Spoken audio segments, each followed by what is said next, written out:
I've been in business for 40 years. Your prize is working with me.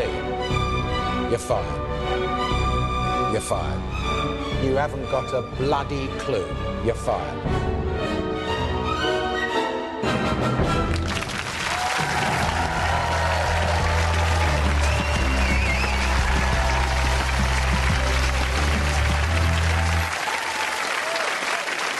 Good evening, welcome to The Apprentice, You're Fired.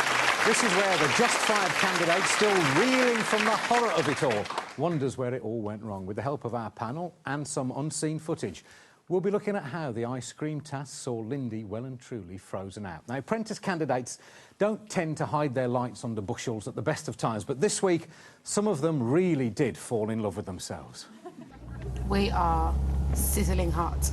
Do you know what? I'm just overwhelmed by how good we are. We're absolutely amazing. If they were ice creams, they'd lick themselves, wouldn't they? On our panel, a man who knows all about creating a new line of desserts, the founder of Goo Puddings, James Arverdeek. The broadcaster and journalist, Carol Thatcher, is here, as is the boss of Waitrose, Mark Price. Welcome to you all.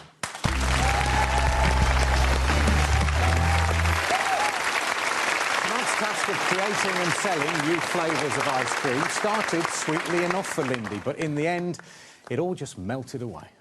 You were second in command. Second in command for what I think was the most important part in this task, identifying the customers and the selling of the merchandise. And it sounds that you lost this task on. And that brings me to a conclusion that, Lindy, you're fired.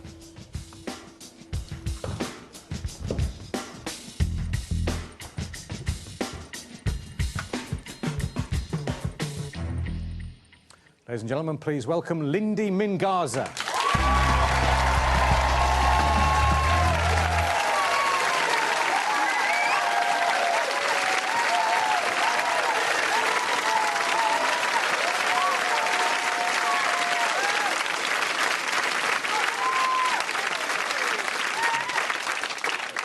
Every year there's a brummie on. I think they're going to go all the way, and you've let us down. You let the Midlands down. I've let the Midlands down. So what went wrong there?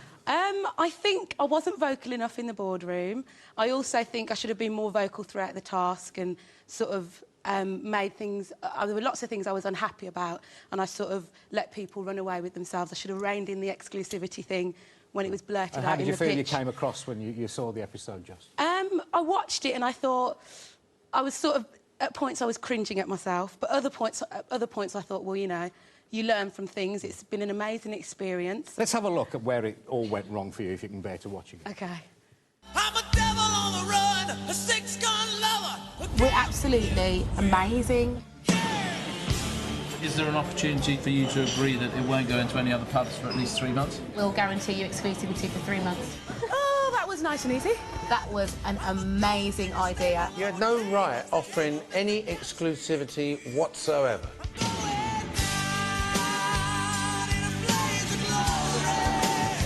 Had I known this earlier on, these sales would have been void. Let's get on to selling. Lucinda put me as second in command of Rafe and Jennifer. We managed to book 6 appointments. The fact is, we make our own ice cream. 3 of them made their own ice cream. Didn't you think of inquiring about that first of all before you wasted your time going there? She can sell a one-legged horse. I'm not sure she could. Does she not? Almost. I don't think she can sell ice cream to someone who makes their own. They had no need for ice cream. They had their own ice cream maker. Even if they've got their own ice cream maker, we can still sell to them. Did you sell to any of those that make their own ice cream? No, Sir Alan. No. There are moments where you feel the world closing on you in that boardroom, aren't there? Yeah, definitely. I think you find, before you go in the boardroom, you're all best of friends, you're going to support each other, and then once you're sitting in front of Sir Alan and all eyes are on you, Nick's there, Margaret's there, it all falls to pieces. You've got no more best friends, no one's got your back, and you're all on your own. And I think it's just, you know, you've either got that fighting spirit and you want it more than anyone else there, or you sort of put your hands up and say, I was wrong. Well, can you put your hands up now and say you were wrong on that exclusivity business? Definitely. I think I was sort of... I didn't mean physically put your hands up. But since you have, just do it. Yeah, I'll just... no, I definitely think the exclusivity thing... Well, Jennifer, it was her. She blurted it out in the middle of a pitch. I didn't feel comfortable in the middle of a pitch in front of a customer to undermine her authority in that sort of situation. I've now learnt from it, and if I went through that situation again, I probably would sort of step up and say something. So having put your hands up and blamed yourself, you then blame Jennifer. Which yeah, is, well, you know, that's what we do, sales. When you were first launching your puddings, James, were you ever offered an exclusive deal, or did you offer to make an exclusive deal with somebody? I was asked for exclusivity, but, you know, if you've got a great product, what's the point in limiting your options? So I didn't offer exclusivity. But, Lindy, I've watched all the episodes so far, and this was your best yet, and I thought you were very, very unlucky. Thank you. Okay, I agree. That's a good start. You say about exclusivity, with somebody big enough, let's say Waitrose, for example, looks you in the eye and says, James, I like your puddings. I want an exclusive deal. I'll offer you X. Everyone's got their price. It's just whether the deal's big enough, isn't it? Yeah, actually, in this show, I think they didn't use the exclusivity as a tool to get more sales. So they could have said, OK, we'll give you exclusivity if you give us 2,000 quid's worth of business, and then you would have nailed the show. Yeah. I think the issue was there was nothing... There wasn't a high enough price exacted for the exclusivity. There was nothing traded for the exclusivity. That was the problem. Mark, would you have sought an exclusive deal if you thought the product was good enough? Well, firstly, can I just say that you did a fantastic job for that farmer getting his product out into the market. But I think the key point is that those traders have got to swap a product to take your product. So what they're going to want is some form of exclusivity. So I think you'll find that many people would do exactly as those people did in your clip. They would say, for taking this product and taking the risk on this product, we're going to have to drop something else, therefore we do want some exclusivity. Carol, you're itching to say something?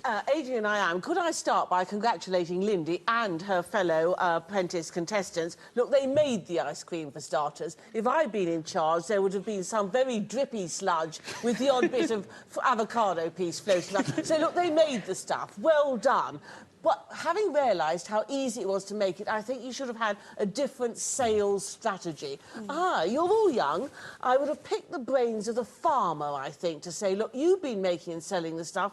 Any leads that we can follow up on your behalf? Because you never know, he might have had some. The other thing I would have liked to have discovered, and Lindy, actually, I think, is a very good salesperson, I just wanted to discover this generation's Del Boy and Rodney. Yeah. Someone who was prepared to be outrageous and go for it. And whereas you did do a competent job, I just wanted some